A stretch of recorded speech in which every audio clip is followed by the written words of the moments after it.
It is a tag team match. It sees the Iron Sheik and Nikolai Volkoff against the Killer Bees, B. Brian Blair and Jim Brunzell, in a 5.5-minute match, which ends when we get a disqualification because Hacksaw Jim Duggan decides to just insert himself into the match and hit the Iron Sheik with his 2x4. This is after Jim Duggan had already interrupted Nikolai Volkoff singing the Russian national anthem at the beginning of the show, and then saying, and I quote, that you're not allowed to sing that song because this is the home of the free, the land of the brave. What? I thought that.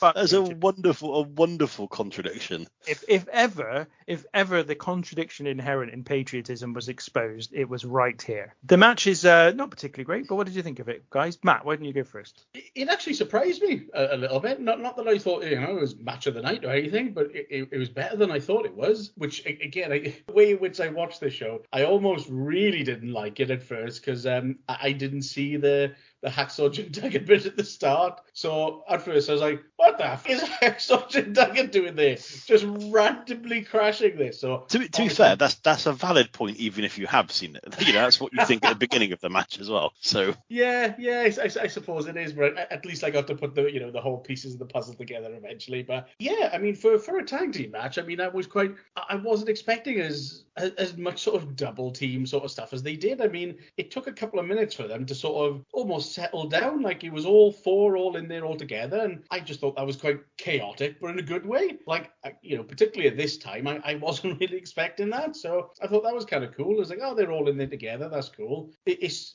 probably one of the more enjoyable experiences I remember with Iron Sheik of all people, really.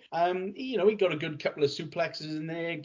Love a good gut wrench suplex. He got that in. The Killer Bees, they were all right. I mean, the team name and the gimmick just goes over my head. Nah, doesn't work for me. But it was a relatively decent little tag match.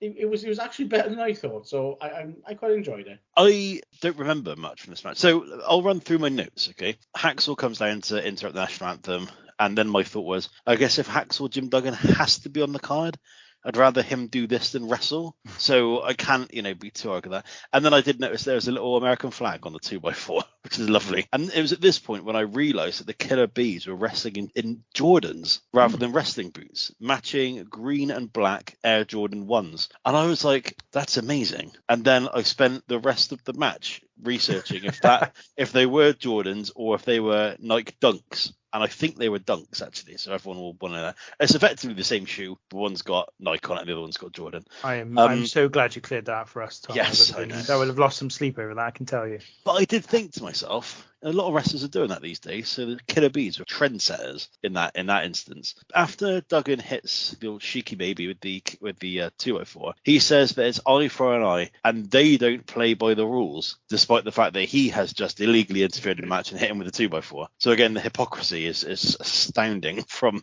Hacksaw Jim Duggan. Again, the thing that I find a bit annoying is that the Killer Bees just don't care. They're like, yeah, they're celebrating with Hacksaw, and that's when Jesse Ventura is like, they're idiots. Why do they not care? He's just cost them money, which I thought was brilliant from Jesse. This match is what it is. It's fine. I was waiting for the main event at this point. It was absolutely fine, inoffensive, and a good use of some good Nikes.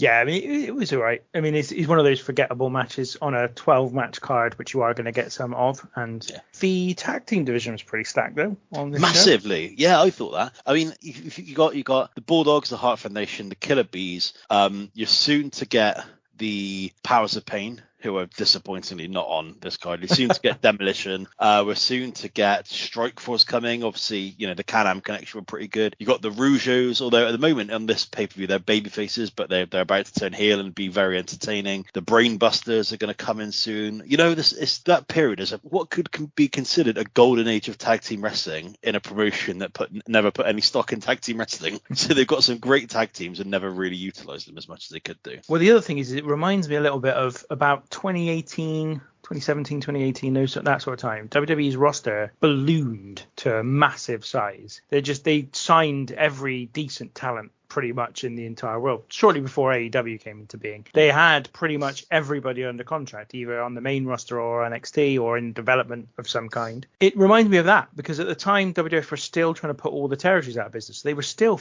effectively just hiring everyone they could get their hands on. It was just stacked, and they just kept signing new guys. And as you said, they brought in a load of new talent as well shortly after it. So they just had a massive roster. They couldn't even do what they would do later on in time when they try to get everybody in the company on the show, because they just didn't. They're nowhere near enough spaces for them all. So that's why you've got Jim Duggan, for example, appearing here just randomly ringside alongside the Killer Bees. So yeah, and Dino Bravo is also on the show randomly alongside the Dream Team when you're on the show. Just we've got him. We'll just chuck him out there somewhere. Why not?